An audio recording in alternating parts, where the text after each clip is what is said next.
So if you're tracking the UPSC testing sequence, you know it basically always comes down to this one strict chain.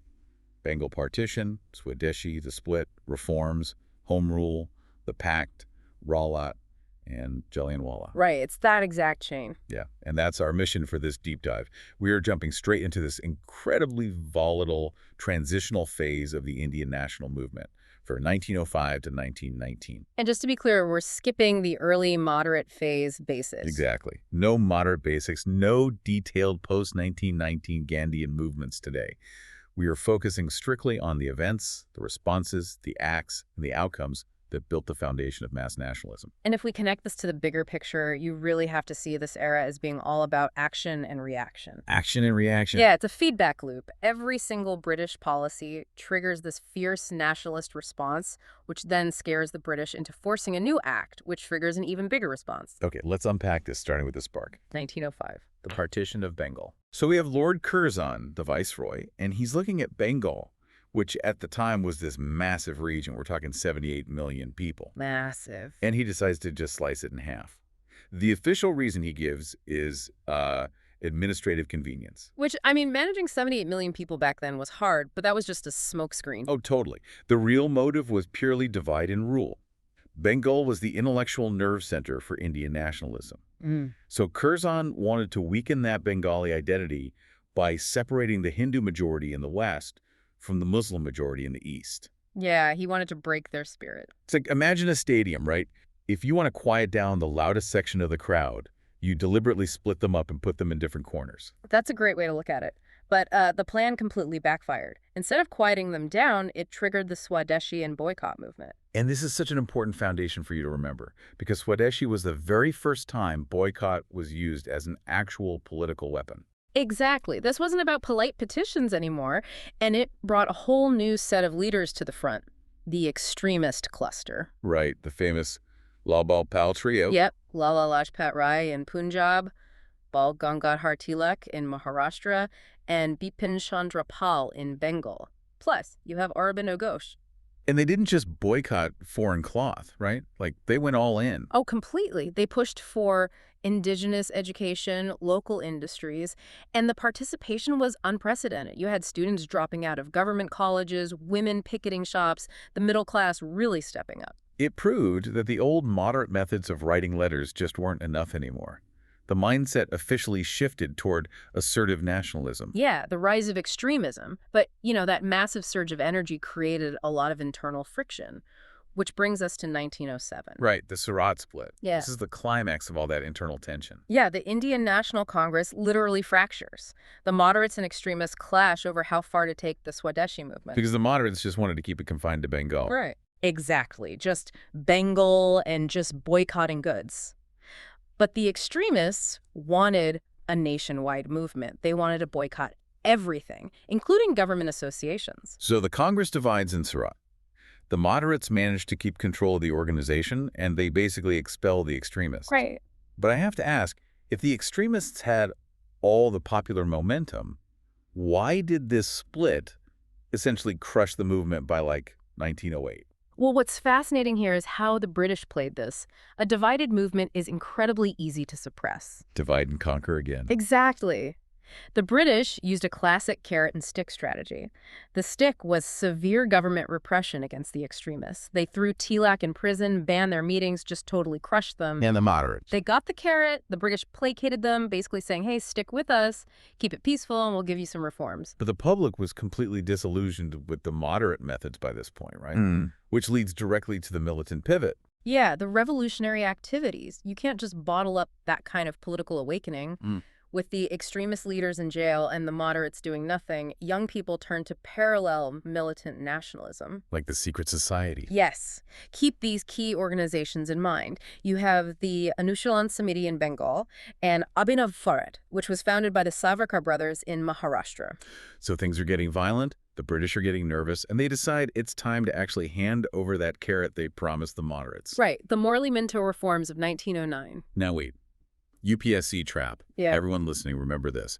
The 1909 reforms are notorious. Extremely notorious. This is a massive trap.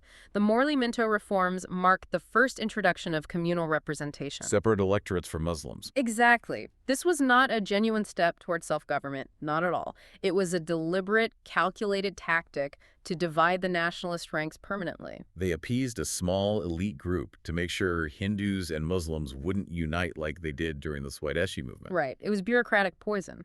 Wow. Okay, so fast forward a bit. World War I breaks out.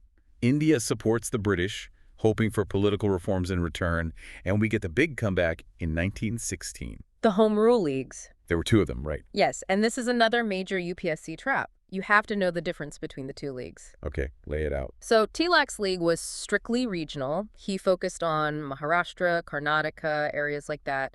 It had a very tight, focused organizational structure. And the other one was Annie Besant's league. Right. Annie Besant's league covered the rest of India. Basically Madras and an all-India presence. It was much more loosely organized compared to Tilak. But together, they caused this massive rise in political mobilization across the country.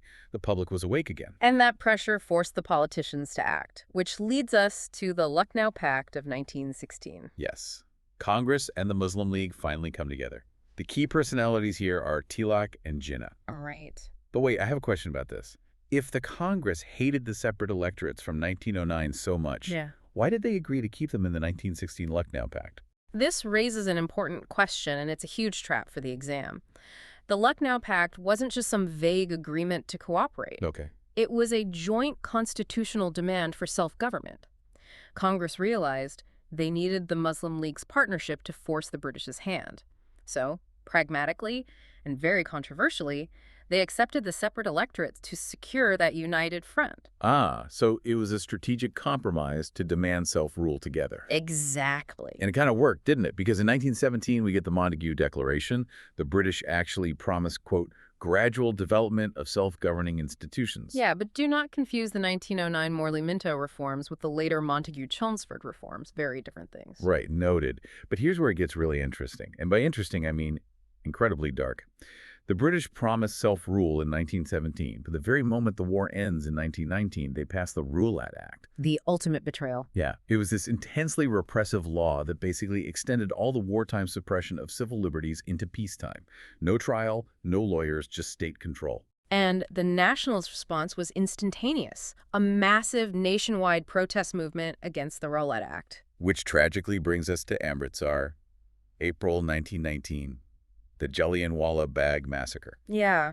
General Dyer ordering his troops to fire on a trapped, unarmed crowd. Just horrific. It was. And politically, it was the ultimate point of no return. It completely shattered any remaining illusions anyone had about British benevolence. It essentially killed the moderate mindset forever. Exactly. It served as the absolute turning point toward the pre-Gandhian mass nationalism phase. The gloves were officially off. Man, what a sequence of events. Okay, we've got about 1 minute left. Let's do a rapid-fire revision sprint. Track this timeline with us to lock it in. Let's do it. 1905. Bengal partition by Curzon triggers the Swadeshi response. 1907. The Surat split. Moderates versus extremists. 1909. Morley-Minto reforms. Trap warning, this was the first introduction of separate electorate. 1916. Two big ones here. First, Home Rule Leagues. Remember the trap Tilak was regional in Maharashtra. Besant was all India. Second, the Lucknow Pact. Another trap is a joint demand for self-rule, not just casual cooperation. 1917. Montague Declaration. The promise of self-government. And 1919. The betrayal. The Rulat Act, which leads directly to Jallianwala Bagh and General Dyer. Boom. That is the chain you need to know. Absolutely. But before we go, we want to leave you with a final thought to really mull over. Think back to 1909. Yeah, the Morley-Minto reforms. Right. Consider how the bureaucratic tool of separate electorates was introduced. The British used it as a mere administrative trick to stall the Swadeshi momentum. Just a cynical way to divide the room. Exactly. But that simple bureaucratic trick ultimately planted the very seeds that would grow, decades later, into the permanent partition of the subcontinent in 1947. It's crazy to think about. What starts as a simple line on a piece of paper in 1909 eventually redrew the map of the world. Action and reaction. Keep tracking those dominoes. We'll catch you on the next Deep Dive.